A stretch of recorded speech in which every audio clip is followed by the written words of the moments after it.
So you're right at almost like the climax where the party, everyone's gonna fall asleep and the person's gonna steal the presents. So you figured out how many people are at the party. How many?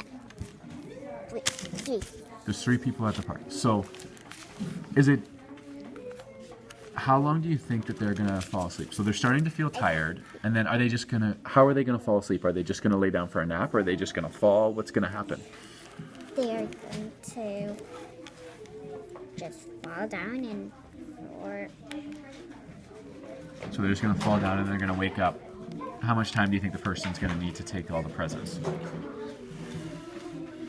5 minutes. Okay, I think that's a good one. So they're gonna fall down and they're gonna be asleep, and then 5 minutes later they're gonna wake up. Okay. So after they wake up, how are they gonna find out the presents are gone? That when it was time to open the presents. And then they're all gonna be missing? Yeah. Okay. So let's continue writing, and we'll see where I'll come back and talk to you in a couple minutes to see where we are. Okay? Can you tell me where you are in your story? I'm on this first suspect. Okay. And the first suspect is the spooker. The spooker? Yeah. Okay. And you know what? I just saw this. Can you read this last sentence? Because I love the verb that you used here. They dashed to the spooker's lair. Oh, that's an awesome sentence. Honestly, if I'm the reader, I'm really engaged in that. So what's going to happen next? This is the first suspect. So what's going to happen once they get to their lair? The spooker is saying, I had nothing to do with it. Okay, and what are you adding here? I'm adding quotation marks. Okay, because that's the spooker talking. Yeah. So is the spooker going to give them, he says he has nothing to, is he going to give them any clues, or are they just going to go on to their next clue? He's gonna give them one clue. Okay, do you know what the clue is yet? I'm thinking of it.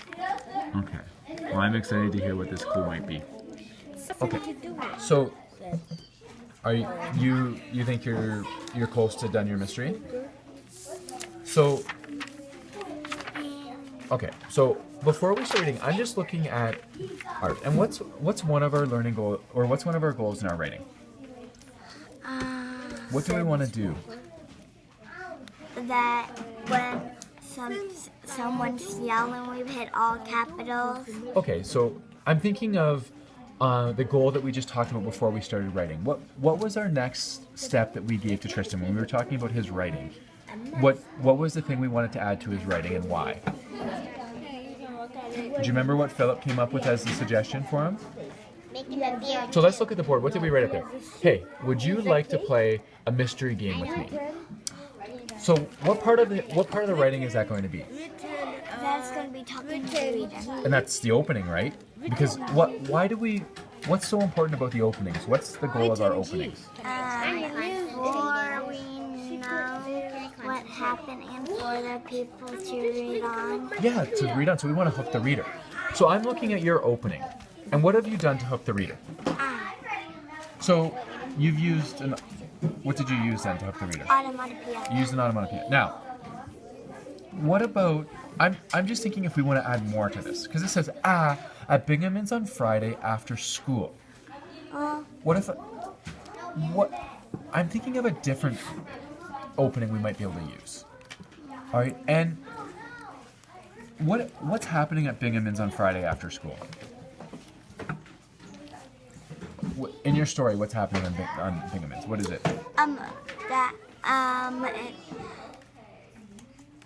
Can we look for here? Yeah.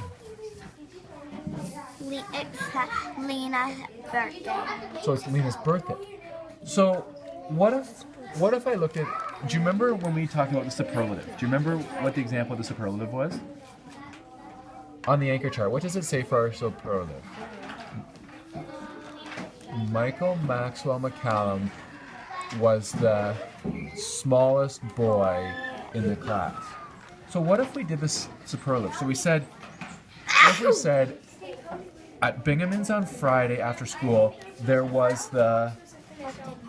Now, what could we say about the birthday party? Could it be the... Surprise birthday party. Or the best birthday party. Like, highlight the best. At Binghamton's on Friday after school, there was the best birthday party. And what can we say at the end? Ever. Then I'm going to want to read on and find out about this birthday party. Okay. So now, I just thought of one other thing while you were writing. What if we said the best birthday party? What kind of story are you writing?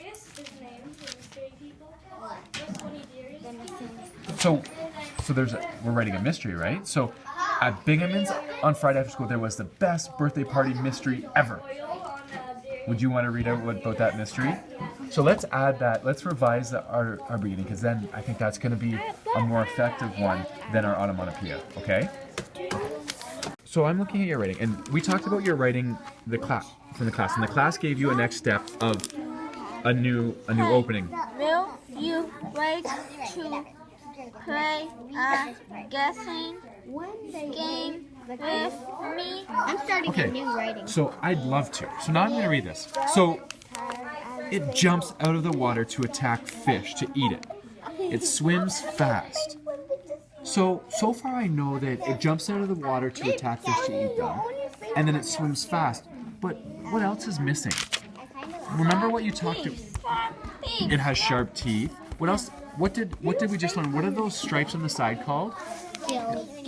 So it has sharp teeth, it has gills, and then you drew, I'm looking at your picture. What are these parts of the fish, or of your shark again? What are those called? Do you remember what they're called? They're called... Fin? How many fins did it have? Do you remember? 2. It had 2 fins. So it has two, but remember, I thought you said there was one on the top too. So how many would that... So there's one on each side and one on the top. How many fins is there then? 3. So what if we added that description? It has... Okay. It has gills, it has sharp teeth, it has 3 fins. Now one last thing, buddy. What color is it? Alright, so we did our next steps. You added your description to it. So you said it has gills, it has sharp teeth, and it is blue. Now what did you write at the very end of yours? No, what did you say? Now what are you going to ask the reader? What are you going to say to the reader at the end? So they know it's time to guess. Guess what it is? Yeah. And then the reader will Can be you like, write that for me? I will help you write it. All right? So, how about this? I will write guess what, and then you're going to write it is. Okay? So, guess what, and then you'll write it is.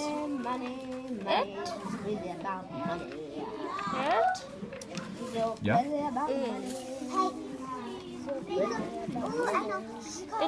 And what are we going to put at the end so that... A customer. Talking And you're going to do quote...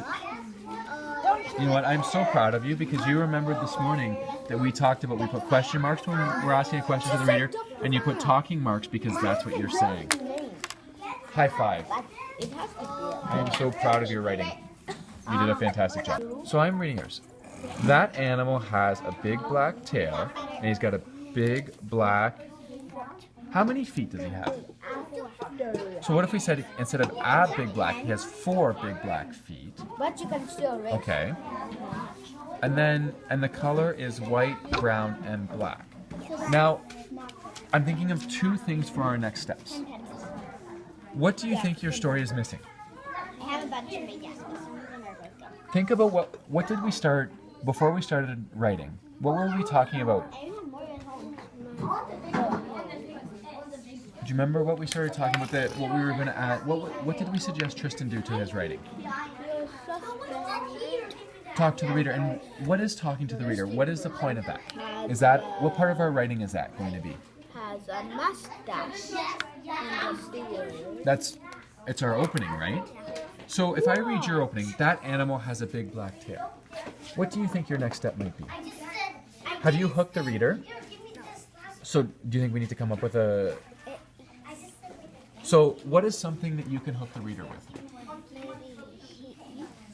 Well, that's what we're going to add later on in our writing. So let's look at our anchor chart. What are some of the openings that we could use? We could use an onomatopoeia. We could use a superlative, so we could talk about it. We could use a fact, or we could talk to the reader. Did you like Tristan's opening? So is that one that you could also use? If you said to the reader, hey, would you like to play a guessing game with me? Would that opening also work for your writing? Which might help. So that could be... So now we say that animal has a big black tail, and he's got 4 big black feet, and the color is white, brown, and black. Now, I'm guessing a couple animals here. I'm thinking it could be a tiger. It could be a horse. So let's add, where does the animal live? Where would I find the animal? And where in Canada? On a what? A zoo, or where else would you see it? Can you think of a place in the country that you see them in the summertime on a farm? Okay, and what do they eat? They eat plants. So now I know it's not a tiger because it eats plants. Now I know it's probably a horse. Is it a horse? So okay, so what we want to add, our next steps, is we're going to use an opening, and then we want to talk about where it lives. Okay, so let's add this. We're going to do our opening. We're going to do where it lives, and we talked about where it lives is Canada and a farm. And we talk about what it eats. So it eats, and you said plants. So there's our next steps. And you know what I'm going to do? I'm going to put a little box here so that when you finish each one, you can check it off. So you make sure, did I do my opening? Did I add where it lives? And did I add what it eats? Okay? So, are you ready? I'm excited to read your writing once you're done with these, okay? So, I like the opening you added. You said Bob was the coolest person in town. Why did you add that opening? Because I want to add more stuff to it.